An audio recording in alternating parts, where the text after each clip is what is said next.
19 जुलाई 1969 का दिन कोई कैसे भूल सकता है, जिस दिन तत्कालीन प्रधानमंत्री इंदिरा गांधी ने 14 बैंकों का राष्ट्रीयकरण करने की घोषणा की थी। प्रधानमंत्री के बेहद करीबी लोगों को ही इस योजना के बारे में पहले से जानकारी थी। यहाँ तक कि आरबीआई के गवर्नर को भी इसकी जानकारी नहीं दी गई थी।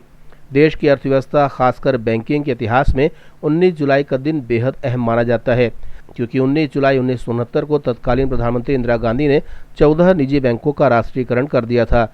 उस वक्त ये बैंक देश के बड़े औद्योगिक घराने चला रहे थे।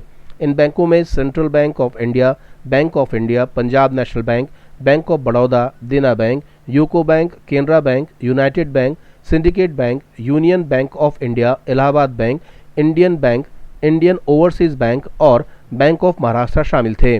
14 निजी बैंकों को राष्ट्रीयकृत करने के अपने फैसले को न्यायोचित ठहराते हुए प्रधानमंत्री इंदिरा गांधी ने कहा था कि बैंकिंग को ग्रामीण क्षेत्रों तक ले जाना बहुत जरूरी है, इसलिए यह कदम उठाना पड़ रहा है। हालांकि उन पर आरोप लगा कि उन्होंने अपने राजनीतिक लाभ के लिए यह कदम उठाया था।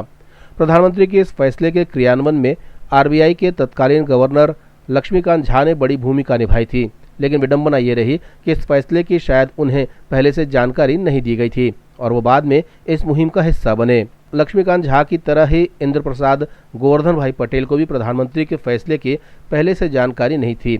तत्कालीन आर्थिक मामलों के सचिव पटेल को प्रधानमंत्री के फैसले की घोषणा से महज 24 घंटे पहले इसका मसौदा तैयार करने कहा गया था। प्रधानमंत्री के तत्कालीन प्रधान सचिव निजी बैंकों के राष्ट्रीयकरण के फैसले के क्रियान्वयन का जिम्मा संभाल रहे थे।